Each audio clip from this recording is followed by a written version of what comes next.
At 9:42 on a Thursday night, I got into a rideshare car believing I had made the responsible choice. I had stayed late at work, skipped dinner, and spent the last 3 hours fixing a presentation that my manager had called urgent at 4:55 p.m. The subway station was 2 blocks away, but it had been raining since sunset, and I was exhausted. So I opened the app, ordered a ride, and waited under the awning of a pharmacy in downtown Chicago. The driver arrived in a black SUV with a small rideshare sign in the windshield. His name was Marcus. He looked like he was in his late 40s, wore a gray hoodie, and apologized twice for being 3 minutes late. "No problem," I told him as I climbed into the back seat. "I'm just trying to get home." I remember checking my phone. I remember seeing a message from my younger sister. "Mom says call her." I remember Marcus saying something about construction blocking the usual route. And then I remember the sound. It did not sound like a crash in a movie. It sounded like metal being torn apart. The SUV jerked violently to the side. My shoulder slammed against the door. My wrist twisted under me as I tried to grab the seat in front of me. The world outside the window became headlights, rain, smoke, and spinning red brake lights. Then everything stopped. For a few seconds, nobody spoke. Marcus was breathing hard. The front airbags had deployed. Powder hung in the air like fog. "Are you okay?" he shouted. I tried to answer, but my head was ringing. I looked down at my right wrist. It was bent at an angle that made my stomach turn. Outside, someone was screaming. The other car was a silver sedan. Its front end had folded inward. The driver, a young man in a delivery uniform, stood in the rain beside it, holding his phone. "You ran the light," he yelled at Marcus. Marcus pushed open his door. "You came flying through that intersection. I had the green." "So did I." I sat in the back seat, staring at my wrist, realizing something that should have been obvious. I had not been driving. I had not made a mistake. But somehow, I was the one trapped in the middle of it. The ambulance took me to St. Gabriel's Medical Center. By midnight, doctors had confirmed a fractured wrist, a mild concussion, and a shoulder injury that would need physical therapy. My sister, Natalie, arrived just before 1 a.m. Her hair was wet from the rain, and she looked angry in the way people do when they are terrified. "What happened?" she asked. "I was in a rideshare," I said. She looked relieved for half a second. "Well, at least their insurance will handle it." That was the first time anyone said those words. Their insurance will handle it. By the end of the next month, I would learn how meaningless those words could become. The first call came from Marcus's insurance company. The woman on the phone had a calm, careful voice. "Ms. Harper, we understand you were a passenger in the vehicle," she said. "Yes." Was Mr. Turner actively logged into the rideshare platform at the time of the accident? "I don't know. I ordered the ride through the app. He picked me up. I was in the back seat." "I understand," she said. "But that may affect coverage." "How?" "I'm unable to discuss policy details at this time." "What do you mean, you can't discuss them?" "I'm sorry, Ms. Harper. You may need to contact the rideshare company directly." That same afternoon, I contacted the app. A representative named Alyssa sent me a message that looked as if it had been written by a robot trained to sound sympathetic. "We're sorry to hear about your experience. Our records indicate that the trip was in progress at the time of the incident. Please submit all relevant documentation through the claims portal." I submitted everything. The police report. The hospital bills. Photos of my wrist. A screenshot showing the trip was active when the crash happened. For 2 days, I heard nothing. Based on preliminary information, liability has not been determined. I read that sentence at least 10 times. Liability has not been determined.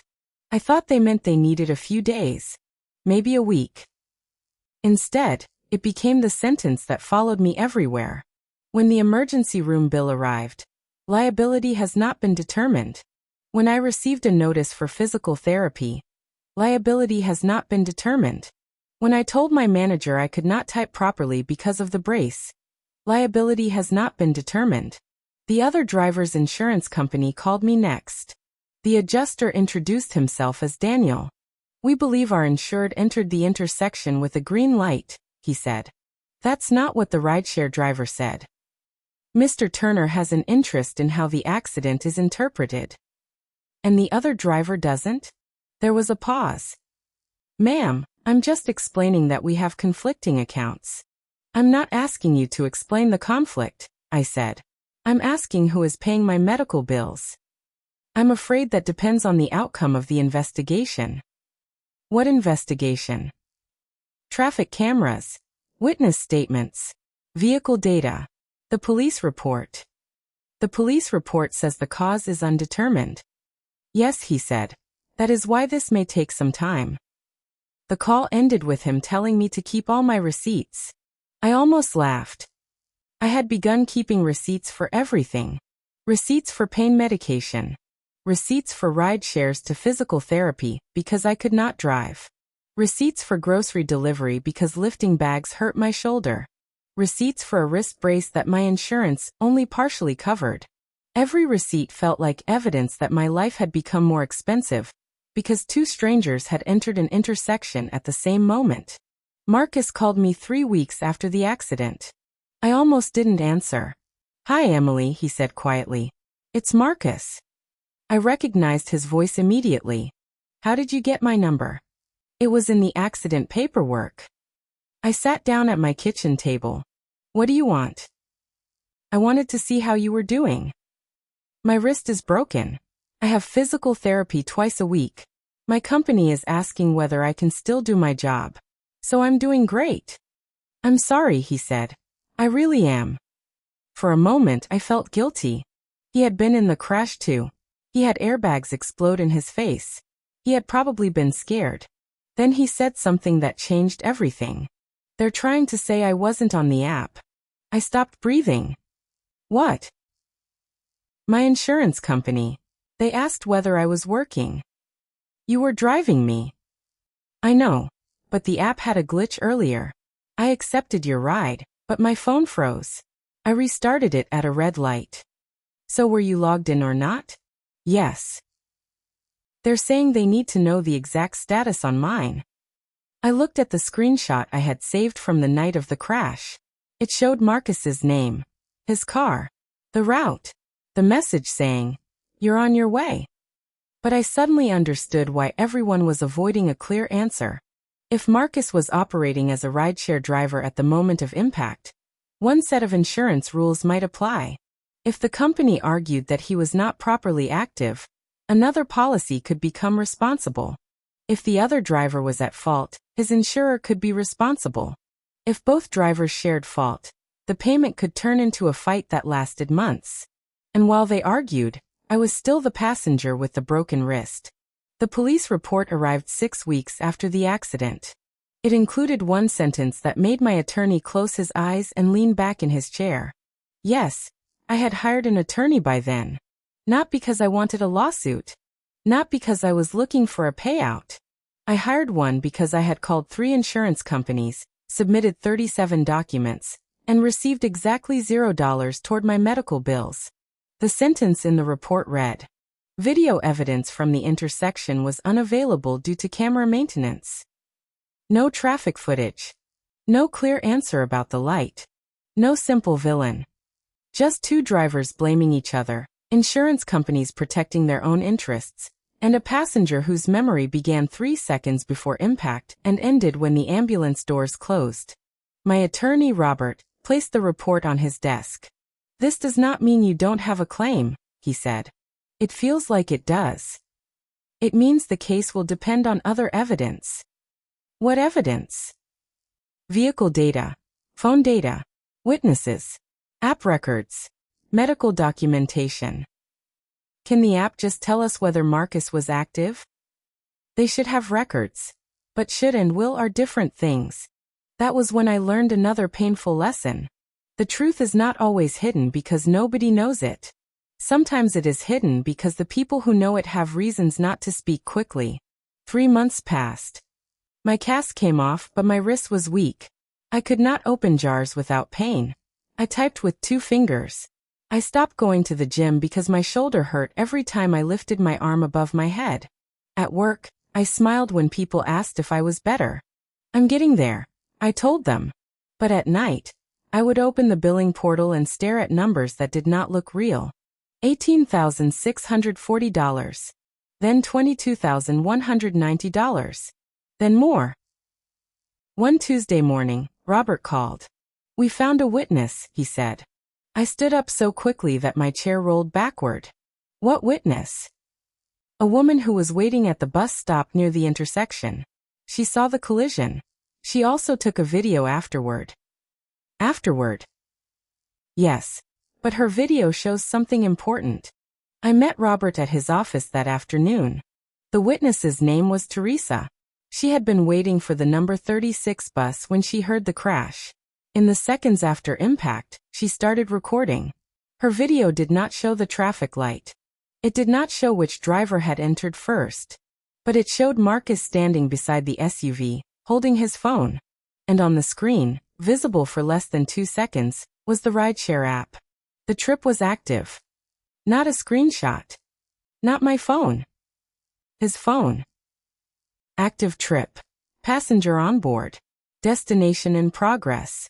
Robert paused the video. That, he said, pointing at the frozen screen, makes it much harder for them to deny that the rideshare coverage was involved. I felt relief so sharp it almost hurt. So they'll pay. Robert did not answer immediately. That is a major piece of evidence, he said carefully.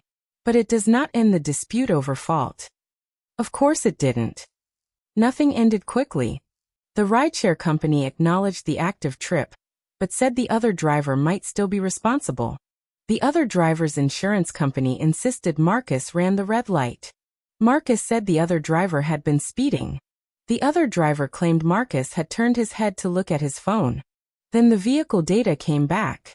Marcus's SUV had been moving at 28 miles per hour before impact. The silver sedan had been moving at 47 in a 30-mile-per-hour zone. That did not prove who had the green light. But it changed the conversation. Suddenly, the other insurance company was no longer speaking with certainty. Suddenly, the rideshare company was no longer pretending Marcus might not have been working. Suddenly, the word settlement appeared in emails. It took almost 11 months from the night of the crash before the case was resolved. 11 months of bills. 11 months of calls. 11 months of hearing phrases like pending review, coverage issue, and shared liability. The final settlement did not erase the accident. It did not give me back the months when I could not work normally. It did not make me feel safe in the back seat of a car again. But it paid the medical bills.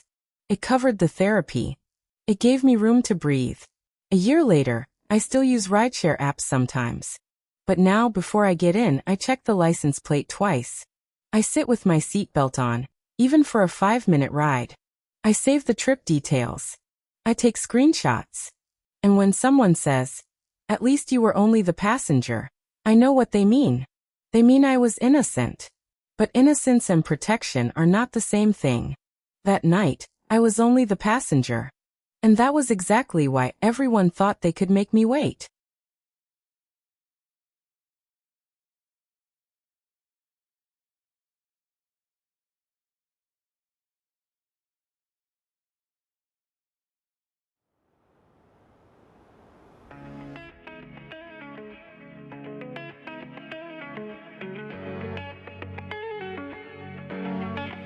Two a.m. in a Uber, wrist on cruise, no pressure.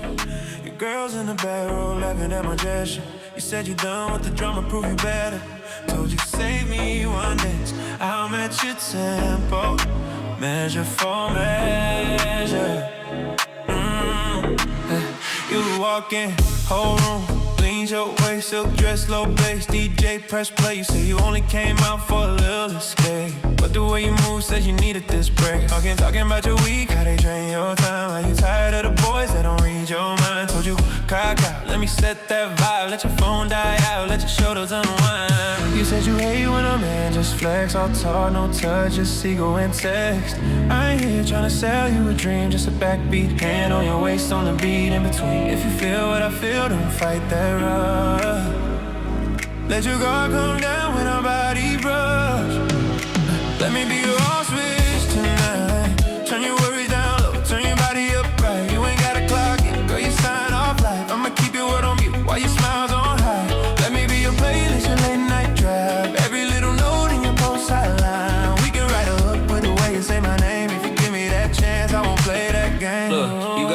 On bag, you don't need my chain. You just need one space where you feel no strain. You don't care about views, you don't chase no fame. You just want one touch that don't feel the same. You like jokes in the car more than posts online. Say you love real talk more than corny lines. You the type make a man put his phone on face down so he don't miss one look on your face. We don't need a label for the way this feels. We can keep it grown, keep it all too real. No countdown, no promise we can keep. Just you leaning on me when the room too deep. If your friends wanna leave, let them call that right.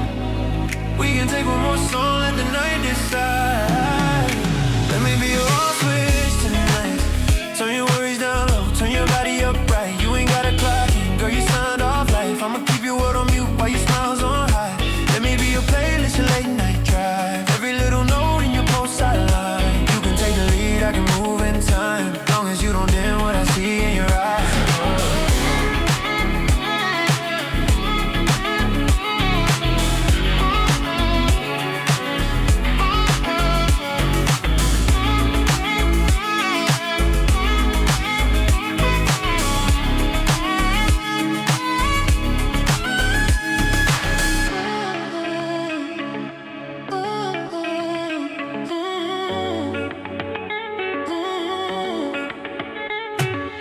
Car door open, you don't wanna go yet. Lip gloss faded, perfume on my chest. You say text me when you get back safe. Told you next time we don't rush this pace.